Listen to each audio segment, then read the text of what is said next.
Hello everyone. The talk you're sitting in on right now is Cipherspaces and Darknets, an overview of attack strategies. First of all, quickly a little bit about me. I run Irongeek.com. Hopefully some of you have visited the website before. I have an interest in InfoSec education. I don't know everything, I'm just a geek with time in my hands. So if I get something slightly wrong on one of these darknets I'll be talking about, come up to me after the talk, I'd be interested in hearing about it. Back in the Q&A room. I'm also an irregular on the ISD podcast. They podcast 5 times a week. I'm usually on Thursdays. And I'm also a researcher for the Tenacity Institute, which was kind enough to sponsor me coming here today. All right, a little bit of background information. First of all, what do I mean when I say a darknet? Now, there's a lot of different definitions and it can get a little confusing. There's some name collision out there. But I'm using the broader sense of darknet to be just an anonymizing network. Generally speaking, these darknets are also known as mixed nets, where you have multiple proxies that you hop through and different levels of encryption so that you can communicate and people don't know both where you're communicating to or what you're communicating. I also love the term cypherspace, and that might be a little clearer term to use for some of these networks. The two ones I'll be using as reference examples are, of course, Tor and I2P, but there's a lot of other ones, and some of the attack strategies that we're talking about here are very academic, and there's actually mitigations in place in both Tor and I2P to hopefully make them not be nearly the size of the problem that they could be. Things get subtle when you're talking about attacking mixed nets. Terms kind of vary between researcher and researcher, what they mean, some particular term means. For instance, who here has ever heard of a Sybil attack? Who here has ever heard of a sock puppet? Probably a few more people sock puppet. I'll go into the definitions of all those, but a lot of literature out there is very academically oriented, and I'm going to try to make this talk be geared in such a way that it helps people understand that academic research without necessarily having to read 20 papers on the subject. There's a lot of weaknesses that are interrelated. Sybil attacks, for instance, can be used to help augment attacks with traffic correlation. And like I said, there's a lot of other cypherspaces out there besides Tor and I2P. The ones you see up there on the screen, it's just to name a few. But Tor seems to have gotten most of the ground, and I2P is sort of a runner-up. If anybody wants stickers from the I2P project, come up to me at the Q&A room. I have some. But like I said before, I'm going to focus on Tor and I2P for my illustrations. And some of the attacks will be very academic, and I'm going to try to give a few real-world examples, though, to illustrate how they can be used. Now, when it comes to attacking darknets, threat model matters a whole lot. You can't really protect against everything. Some protocols may just be lost causes. One of the problems with some of these cyberspaces is that people try to throw protocols across them that just were never designed to be anonymized. BitTorrent would be a good example, which I'll go into a little bit later on. Users may do things to reveal themselves. No matter how anonymous someone is, if they start using a .NET and use their real name, well, you know who they are. Not all the attacks that we're talking about necessarily reveal the actual identity of the person. They may just reveal the IP address they're truly talking from, or it may just reduce the anonymity set. For instance, you don't know the true IP they're from, but you know they use ISP X or they're in country Y.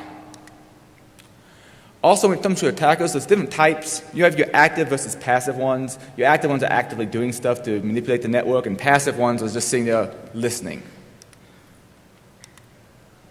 You also have location, internal versus external. Externally listening, like your ISP might be. Internally, somebody who decides to join the darknet and screw around with other peers to see what they can find out. Adversaries, of course, also vary by their power level. You have like nation states, which have a certain higher level of power. You're going to have things like ISPs as well. Then there's differences between Western democracies and other places. For instance, some of these darknets, they may do a very good job of hiding who you're talking to and what you're sending. Everybody knows you're using it. And in some countries, just the fact that you're trying to hide something from the government may be enough to have someone come knock at your door.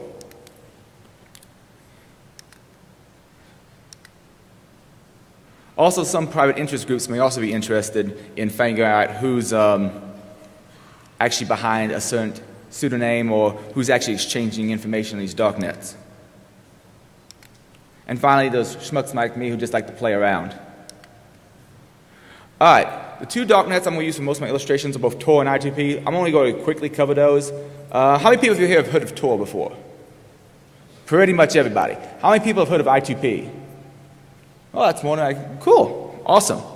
But Tor, essentially, you have multiple levels of encryption. You pass something in. It's like Chinese nesting dolls or like an ogre with layers. And each layer along the way gets stripped off until you get to the exit point. Then you reverse the process to get back in. Hidden services are a slightly different issue where you can host something inside the Tor network. But it's mainly focused on outproxying to the public internet. I2P, on the other hand, a little bit different. Instead of using bidirectional tunnels where you build a circuit and it's both your in and your out, it has unidirectional tunnels where basically you have a series of out tunnels. You send something out and you send them into someone else's in tunnels. And you have in tunnels of your own, which information is coming to you from other people's out tunnels. This unidirectionality is there to hopefully mitigate some traffic analysis attacks because you have to compromise more nodes in the network to figure out who's talking to who. It also uses layered encryption. It generally refers to it as garlic routing, and I'll try to discuss the difference. Garlic packets, and I'll try to explain some of the definitional differences between the two. But its key focus isn't outproxying to the public internet. It can do that, but generally you have like one out proxy. Its main goal is so you can host something internally without other people knowing you're the one hosting it.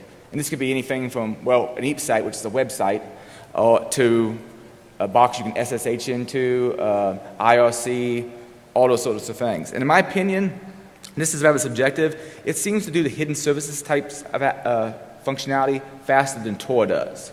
But it doesn't really have great outproxying ability to the public internet because you generally have one out proxy, so it's easy to detect. Not that Tor can't be detected, but that's another subject matter. Essentially, you have, with I2P, 3 levels of encryption. You have your end-to-end, you have between each hop, and you have between your in tunnel and your out tunnel. Conceptually, though, it's pretty similar to onion routing. The key difference is it's called garlic because you have cloves in a piece of garlic, to where in theory you could make a message, send it to an endpoint, actually have it separate out and have it separate out into separate messages and have them all return to you in different ways.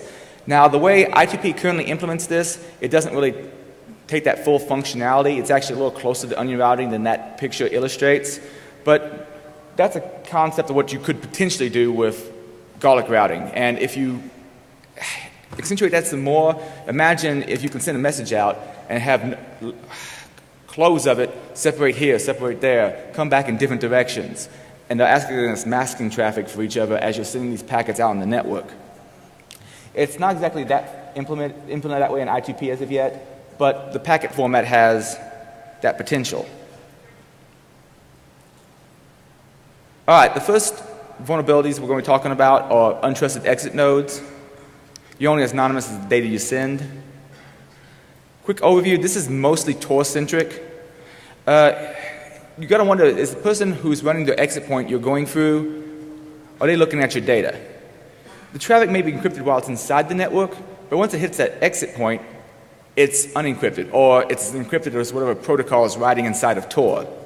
If you're using HTTPS, you may be okay, depending, and I'll get up to that depending here in a second.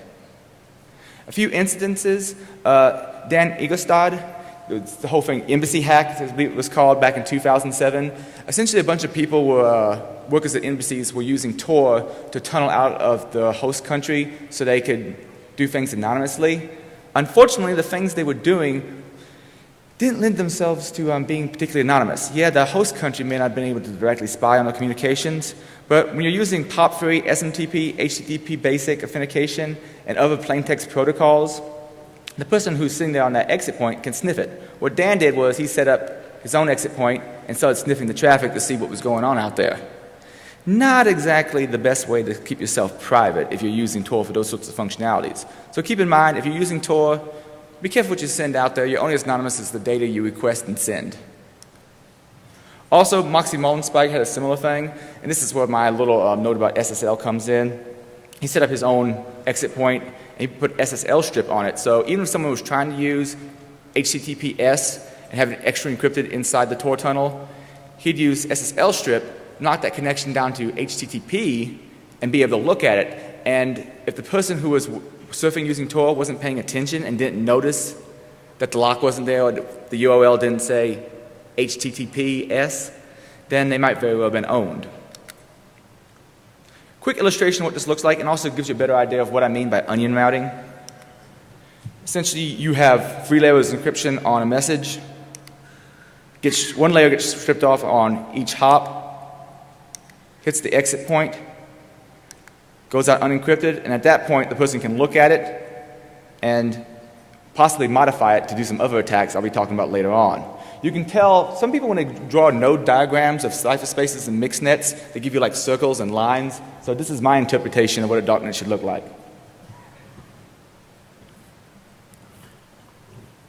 It's all one big happy darknet. And of course, anytime you see someone with a goatee, we obviously know the goatee one's evil.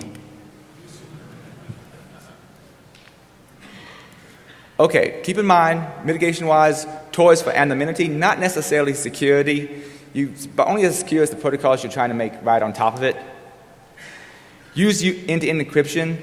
Don't use plain text protocols, and if you do use plain text protocols, expect that other people might be able to see them. But sometimes that's fine. You just want to visit a web page without other people knowing you're visiting that web page. You don't care if they see that someone accessed this web page. Your email, however, is a slightly different matter. Don't use plain text protocols that send usernames and email addresses. You're not very anonymous if people know your email address and name. But strangely enough, people at that embassy were doing it. The next kind of attack I'm going to talk about is DNS leaks and other protocol leaks on the application layer. Does all the traffic you're trying to send actually go through the proxy, or does some of it leak out in other ways? DNS leaks are a classic example, and badly configured proxy settings could also lead to some types of traffic to go elsewhere, and I'll show some of those bad configurations here shortly. A snooper can set up web bugs, and if the protocol that the web bug is accessed via isn't properly supported by the darknet, it's possible they can find the real IP address of someone visiting a site. HTTPS is a good example of this, but plugins can also be an issue. There's a lot of plugins out there that don't necessarily properly respect the proxy settings of the browser that they're embedded in. Application level stuff is generally a problem. A whole lot of things in academia seem to revolve around traffic analysis attacks, but it takes a little bit more powerful adversary to pull some of those off. The application layer stuff, most people can pull off, I imagine, in this room. JavaScript is pretty much just hosed. Definitely use the Tor browser, Tor button from the Tor browser bundle.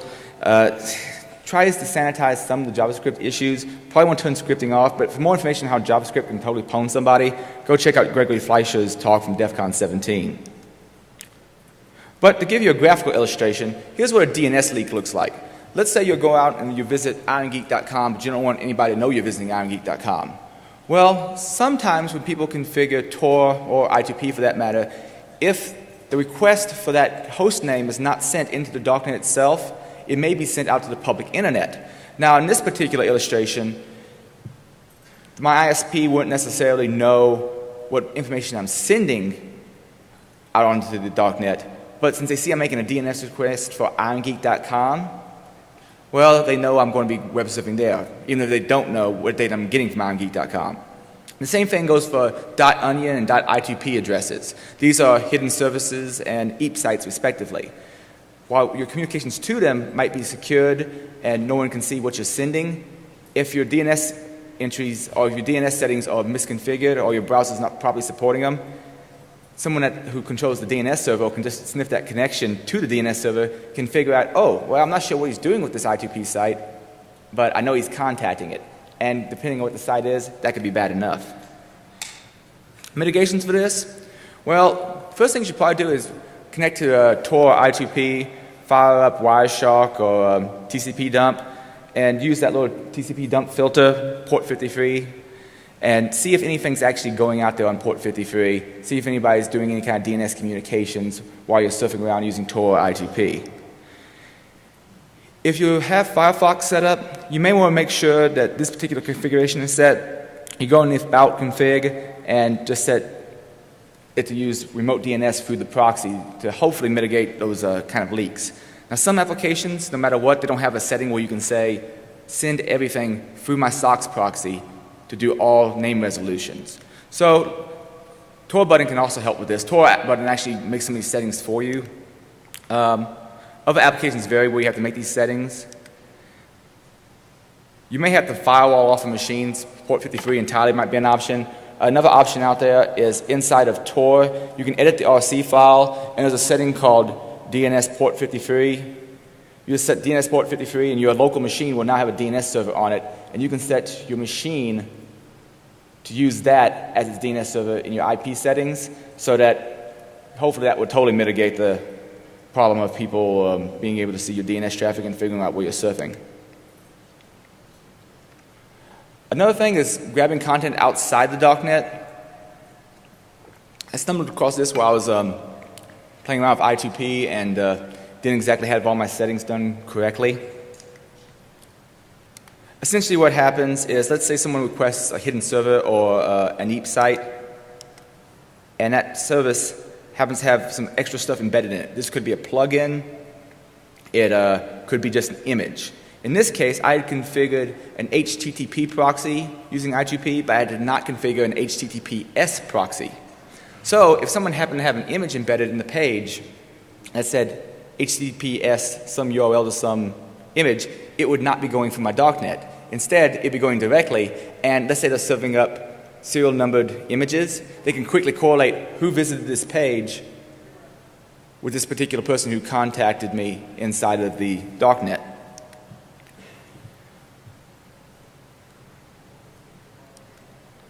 Now, here's what I screwed up. When I first did my settings on I2P, I just set an HTTP proxy. A couple options I could set. I could say use this proxy for all protocols. In I2P's case, that setting isn't exactly ideal because all those other protocols are not supported by the proxy, but at least it's keeping that little SSL issue from happening. Another option would be to actually configure an SSL proxy, which I2P does have, though that particular out proxy has a tendency to be down. Slightly related would be things like cookies. Let's say you're web surfing along, you're visiting Google, and you go, okay, I'm going to go look for some websites now, and I want to be anonymous. However, you didn't change context or anything like that, and you just said, okay, start using my Tor proxy. Well, if you got a cookie while you were outside the darknet, and you haven't changed contexts, either switched into private browsing mode or use a different browser or change profiles, well, that same cookie could very well be served up to the host while inside the darknet and through it, and then go, well, I saw this person coming to me from the public internet, and now I see them coming to me from the darknet with the same cookie. I know it's the same person. There's also a possibility of making hidden services contact you. For instance, let's say someone's running a vulnerable web application on an EAP site or Tor hidden service. It's possible you could throw an exploit and payload, something like, let's say, some kind of shell execution vulnerability, and actually get that remote target server to contact you outside the darknet, and now you know who they actually are. Another example would be BitTorrent. Now, BitTorrent has a lot of issues, and all this work I've pulled from the folks whose names are at the bottom of the slide. I really don't want to butcher their names, so I'll go out and check it out later. It should be on your DEFCON CD. But BitTorrent has multiple issues. One of its issues is if Tor is only being used for contacting the tracker, I could just watch announce messages and extension protocol handshakes to extract real IPs. Another thing is, again, if Tor is only being used for contacting the tracker and SSL is not used, I could sit there as the exit point and I could change the return peer list to point to me as one of the sources and watch for the outside contact, then try to correlate an IP based on the peer ID and the port. Another option would be, even if the peer traffic is sent over Tor, which generally most people are hopefully not going to do. First of all, using Tor for BitTorrent is kind of frowned upon, but even if you did do it, it's a pretty slow thing to do. So most people only configure the tracker for Tor use, not necessarily direct communication to other clients. But even if the peer traffic is sent over Tor, if the DHT is used, the distributed hash table is used, the IP may still be revealed because UDP packets aren't sent over Tor. So you can scrape the DHT and find out who all is sharing that particular file based on peer ID and port ID.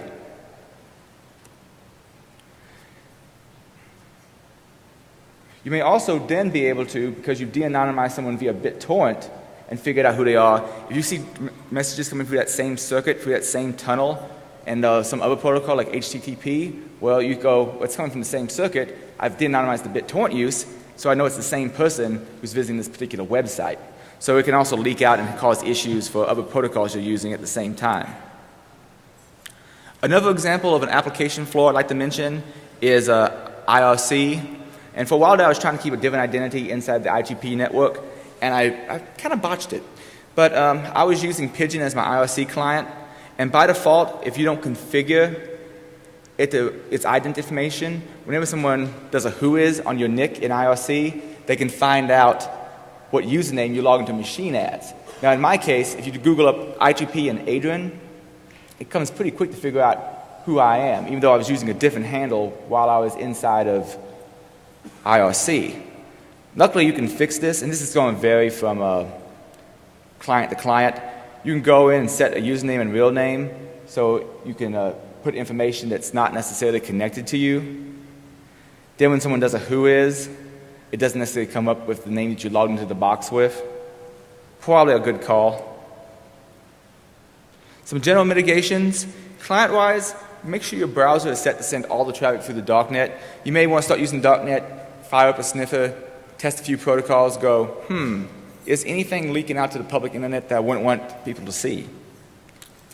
Also, look into setting up firewall rules on a box so that nothing can go out besides going out through the Darknet's port. Limit the plugins used. If you decide that you want to use every single possible plugin out there, you don't know whether or not they properly respect proxy settings, you're probably going to be hosed. And using a separate browser, like I keep a copy of the Tor browser bundle that I've also configured so I can switch between it and the I2P back and forth, separate from everything else, and I only use that for accessing these networks, and I don't use my core web browser at all. Also, you might want to check when you're using one of these darknets, visit one of these sites like decloaker.net and panopticlick. Decloaker.net is from the same people that do the Metasploit project. Basically, they try a bunch of different, embedding a bunch of different file types, like let's say Word docs, and they try a few different plugins and so forth, and try to get something not to respect your proxy settings in your browser and find out your real IP address that way.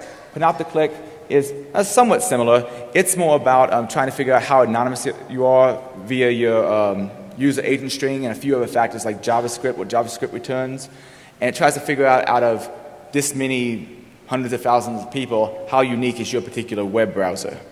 Obviously, you don't want to be unique, because if you are unique, then you can be profiled. Also, of course, on the hidden server side, don't run vulnerable web applications or any other kind of applications inside of a darknet. If you do, and someone happens to be able to hit it with an exploit, doing a payload that does a reverse TCP connect, well, they quickly figure out who you are.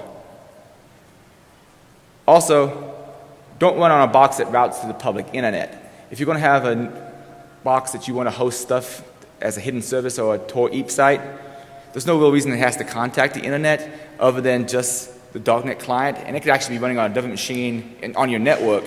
The Darknet client could be running on another machine and just communicate and forward all its port activity, but the box you're actually running can't directly contact the internet no matter what people send it. And that might be a good call as well.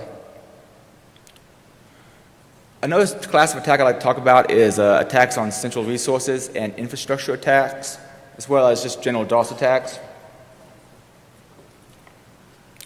Now, as far as DOS attacks on an individual host inside the network, more than likely, most of the blunt of the damage was going to happen to all the nodes between you and them. So it's going to be more of a DDoS against the network than any individual hidden server inside of it. There's a whole bunch of categories of general DOS attacks on the network. There's like starvation attacks, where you maybe promise to give certain resources and don't. Partitioning attacks, where you do various things in the network saying, all right, if I take out this particular one that's routing and this particular one that's routing, can I still get a message out? I've split down the network and I start whittling it down towards a smaller cross-section, and I have less possible people to have to look at. And of course, there's this flooding, just sending a crap ton of stuff into the darknet to disturb it. Standard DDoS attacks, generally speaking, well, first of all, people who do DDoS for the sake of being a political advocate, thank you. Yeah, just don't. And if you're going to do it, definitely don't do it over Tor, because you're going to be destroying Tor, not whoever you're targeting anyway.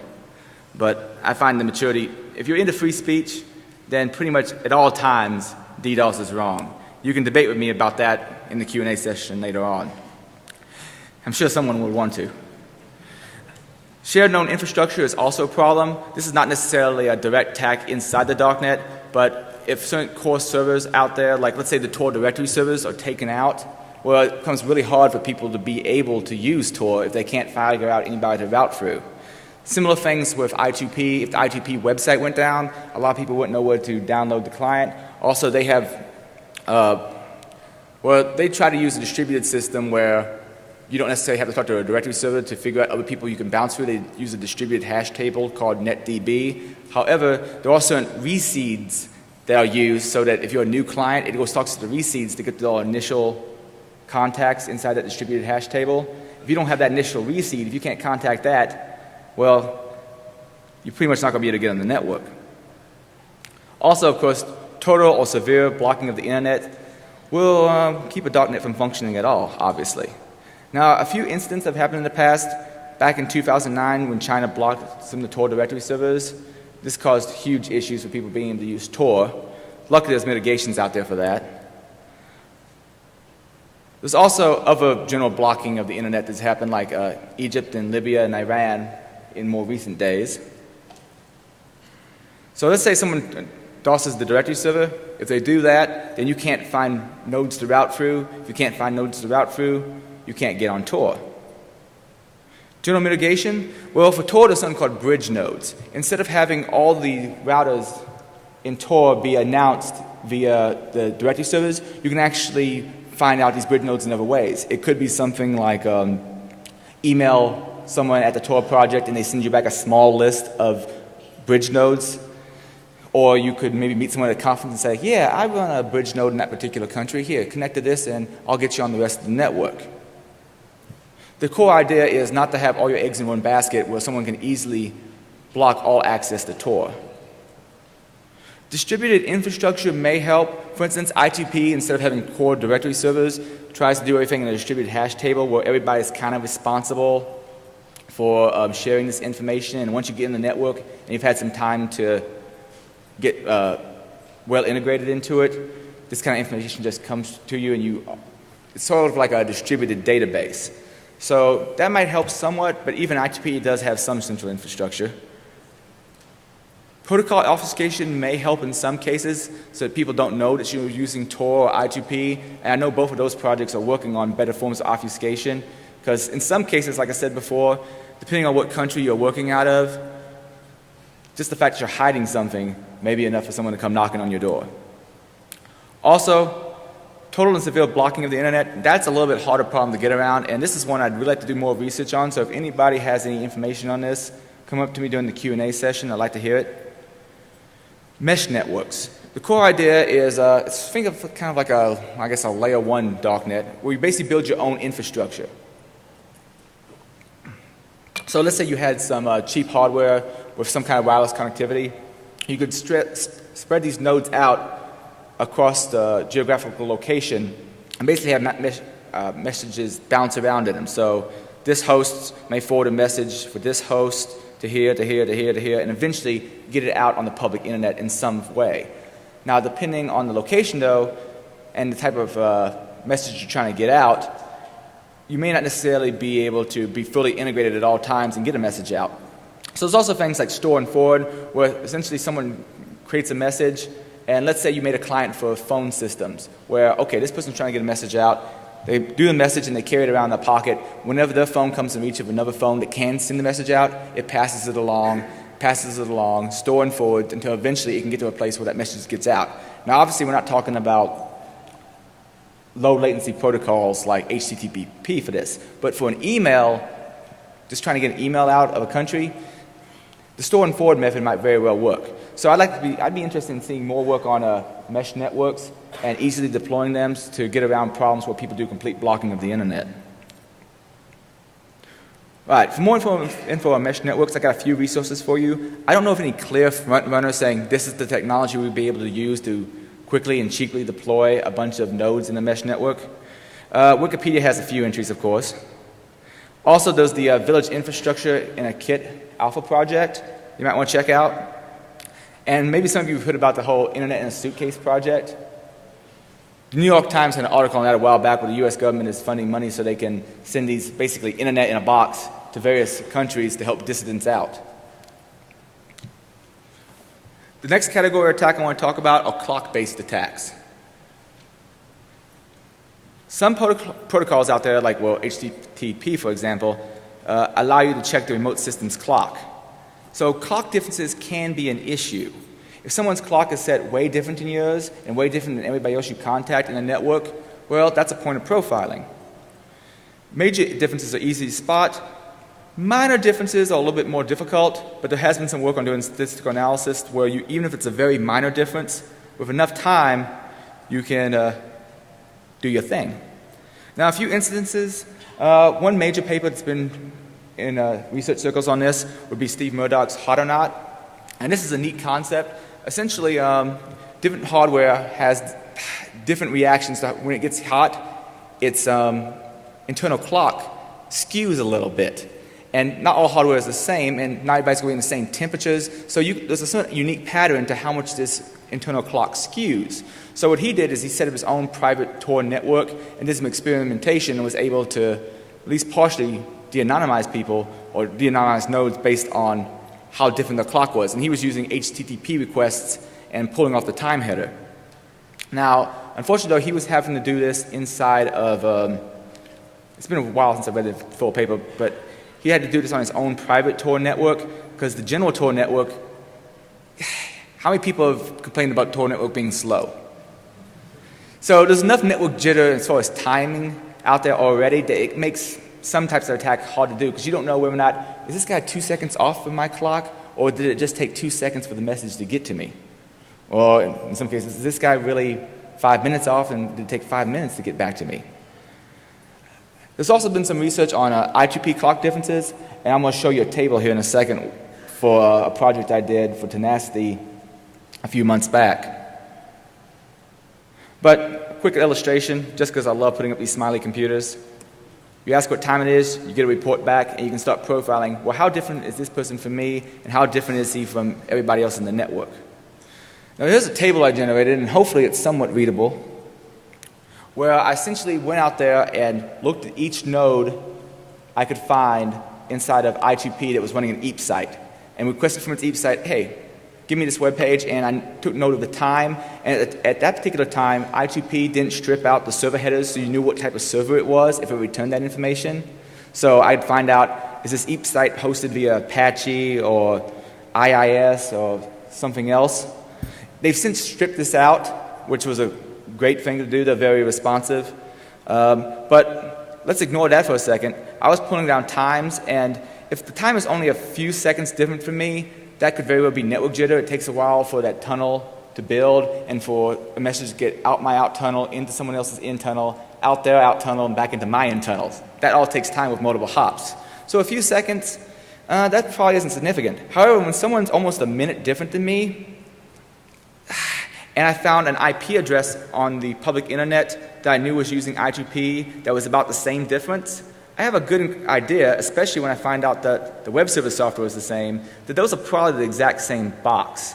The reason I could know the IP addresses of the people who are using I2P is I basically scraped that distributed hash table for, all right, give me all the IPs of anybody who's using this. And I'd sit there and wait for a while and log them and log them and log them. And basically go out there and, well, this next graphic should illustrate that better. I'll do it in a second. Let's see. These attacks can be kind of hard to pull off from the standpoint, actually I don't illustrate it in this one, pardon me. Essentially, what I did was basically query all those websites inside of I2P via the EAP site address, find out the time difference, then queried all those IP addresses, see if they were running a web server, find out its time difference, and started correlating them. Now, some of these attacks, there's actually inadvertent mitigations in there already. By their very nature, mixed nets are going to be slower than the public internet because you have to hop through multiple proxies to be able to get anywhere. So that little bit of timing jitter can obfuscate those clock differences. Also, setting your clock to a reliable NTP server will probably help.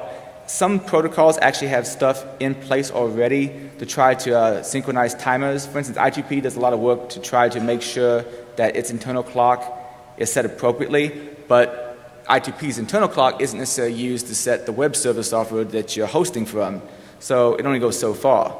Back to the NTP server thing, I specifically outlined that it has to be reliable, because if it's not reliable, well, using an NTP server that's reliably 3 minutes off is still a point of profiling.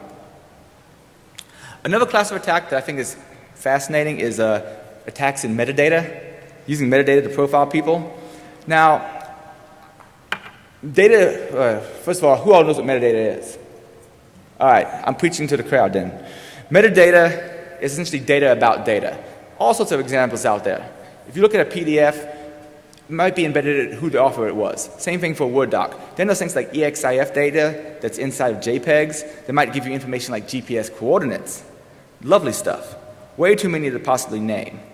And in some older formats of Office docs, they'd actually embed a MAC address in your Word doc. Now that's good profiling right there. But that's been a while. I think that was Office 97 that did that. Now I don't know if anybody who's actually been de-anonymized inside of a darknet because of metadata, but it's easy to see how someone could be. Let's say you're hosting some site inside of I2P or Tor, you have a bunch of PDFs on it, someone can start looking at these PDFs and going, what can I find out about the person who authored it? But to give you some examples of where people have been pwned by metadata, Kat Schwartz is one of my favorite examples. A few years back, she took a sexy picture of herself with her head leaned back smoking, and she cropped it and posted it up on her blog so that people could look at the photo. Well, when she cropped it, the software she used didn't rewrite the EXIF data. One of the things the EXIF data actually maintains, besides just like things like GPS coordinates, if someone decides to put them in there, is, or if the application decides to put them in there, is a thumbnail. Well, when she cropped the image, the application she used cropped the main image, but did nothing to the thumbnail. So let's just say that picture goes down a little bit further than what I have up on the screen right now. Another example would be Dennis Rader, better known as the BTK killer. Way back before everybody had a computer in their home, he would taunt the police and so forth and get away with it, and they wouldn't be able to chase him down. Eventually, I think someone was writing a book on him, and he decided to start taunting the police again. So he sends like a floppy disk with a Word doc on it to the police with a taunt. Well, they look at the Word doc. I guess they right-clicked on it and looked at its properties and saw that it was authored by Dennis and it was registered to some church.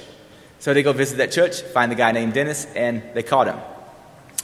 A funnier example might be, I have no idea how to pronounce that man's handle, so I'm just going to call him Nephew Chan. Nephew Chan decided to post pictures of, he apparently took with his iPhone, of his aunt showering on 4chan. Probably not a good idea, especially if you don't sanitize data.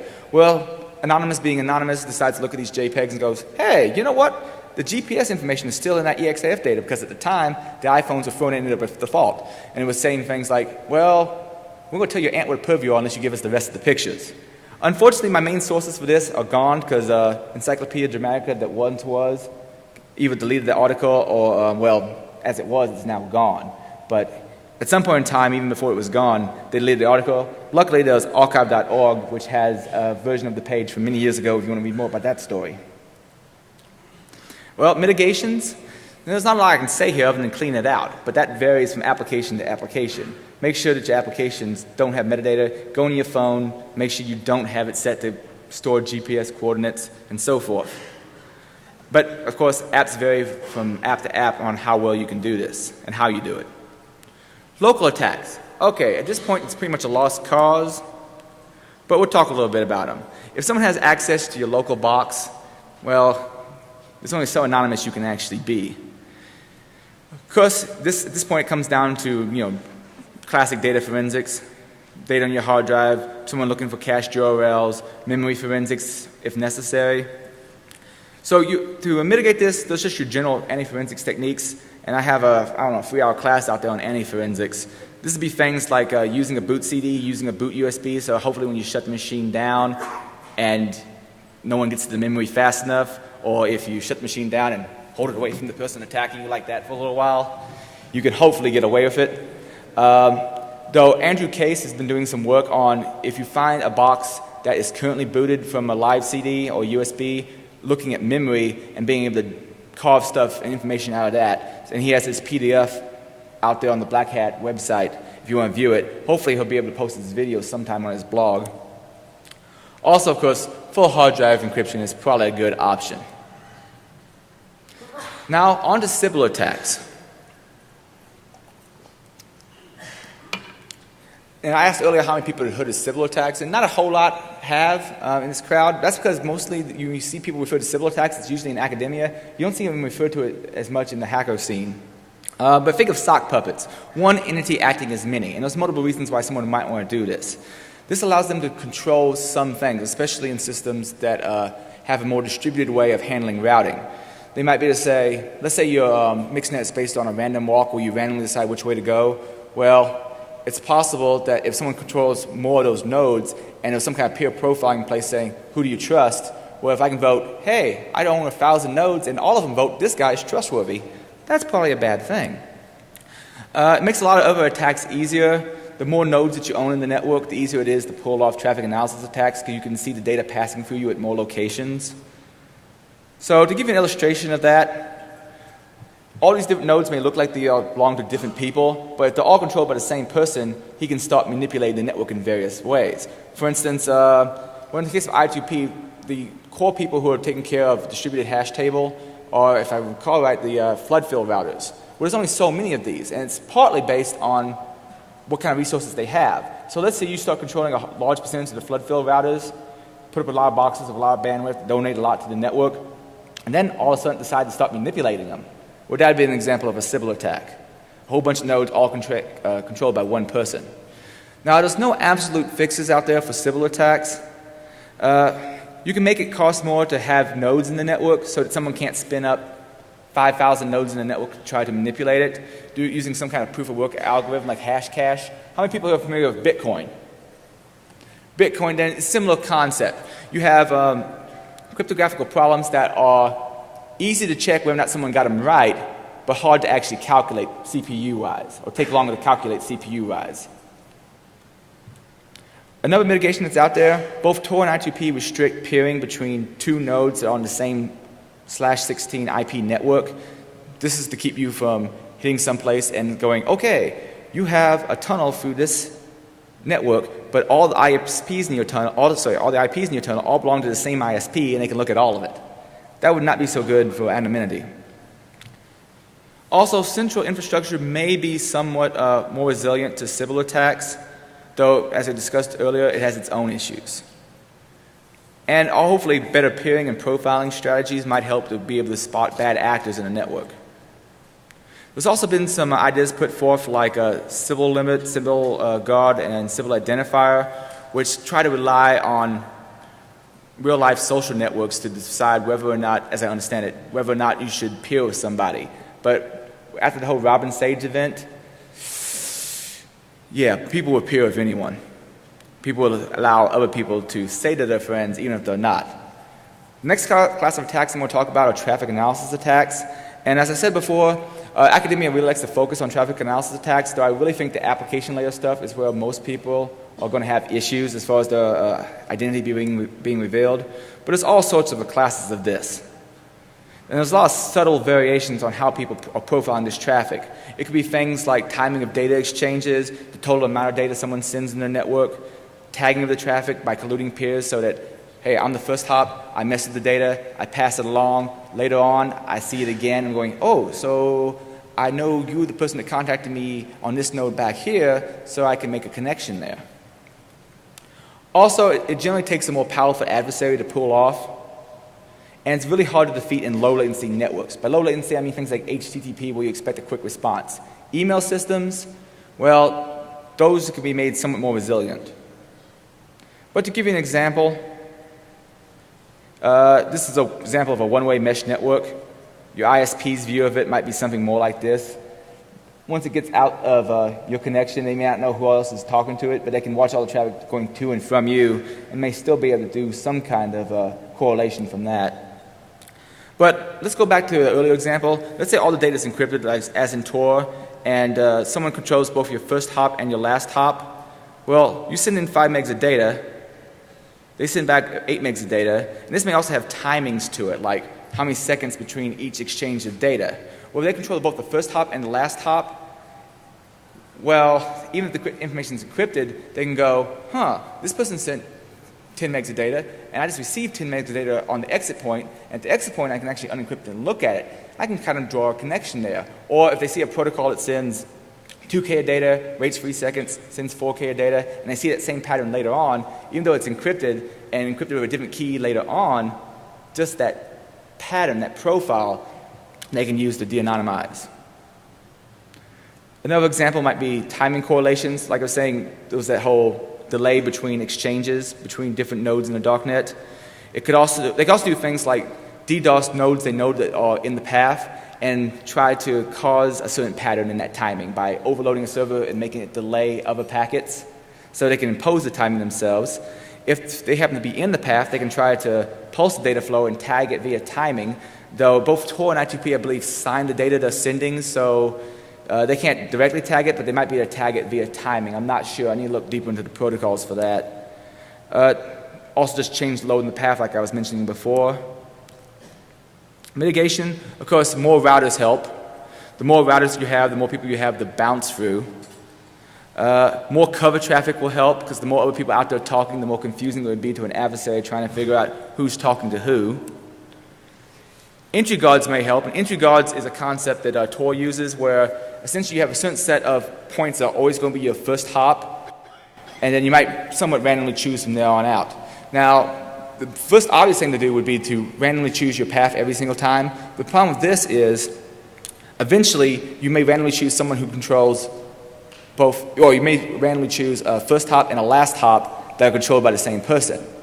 Now, it's true with entry guards, you may have and eventually, it's true with entry guards, you may eventually have really bad luck and on your initial setup choose someone who is malicious, and so you're always being profiled no matter what, but at least you have a chance of that. In the case of a random choice every single time, eventually, with enough time, someone's going to be both the first hop and the last hop, control both nodes, and be able to look at your traffic. One-way tunnels may also help somewhat. If your message is going out one set of nodes but it's not coming back the same path, it should confuse some traffic analysis attacks. Short-lived tunnels may also help, giving people less time to profile. Better peer profiling to try to spot bad actors. Signing of the data, of course. And fixed speeds is another thing that's been proposed to where someone only sends at a certain data rate. Of course, in low latency networks, this is hard to pull off. Not to mention various darknets are slow enough as it is, so if you limited how fast they could communicate, probably cause problems for people.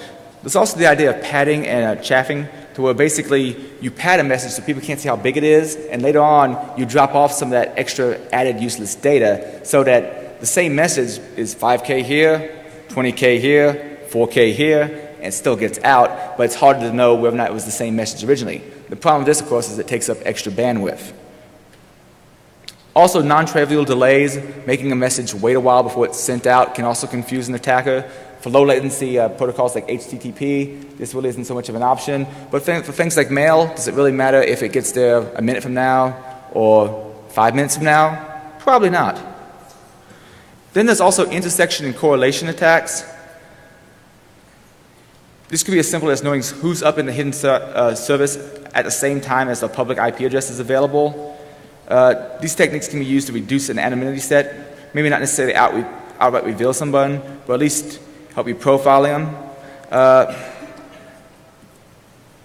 You can use various harvesting attacks to find out who's inside of a darknet so that you can try to contact them outside the darknet and use information from that plus the existence inside the darknet to figure out who they are. To give you an example of that, I'm using ping, but a better example would be an HTTP request. You might make an HTTP request to a bunch of nodes you know are inside of the darknet. Well, first you check a bunch of hidden services to see whether or not they're up now. Then a bunch of suspect nodes on the public internet, you may send a request to each one of them and see if they're up at the same time. And if you do that profiling over a long enough period, you may eventually be able to figure out, okay, this particular hidden service or EAP site is down, at the same time this particular IP address is down, and be able to correlate that those two are possibly the same. You can also do various things to cut down the number of checks. 1 minute? Okay. What server software is running on the EAP site? I mentioned that somewhat before. You can harvest as many IPs as possible. Is the web server on the public-facing IP running the same daemon? You can make a vhost request and see if you can get the EAP site from the public-facing IP address. And if so, yippee, you've found what box that is. Mitigations, well, more nodes helps. Being a smaller needle in a larger haystack. Giving less data also helps, which is a good thing why I2P we pulled out the server header in newer versions. Making harvesting and scraping harder. Check out my article on de-anonymizing I2P later on, and I go into a lot more details of how those attacks work. Various links out there for if you want more information on this, and this is all on your DEFCON CD. And thanks to the conference organizers for having me, Tenacity for helping me to get to DEFCON, my buddies from DerbyCon and the ISD podcast, and of course the open icon library for some of the artwork I used. Events and questions, which I'll be doing back in the room.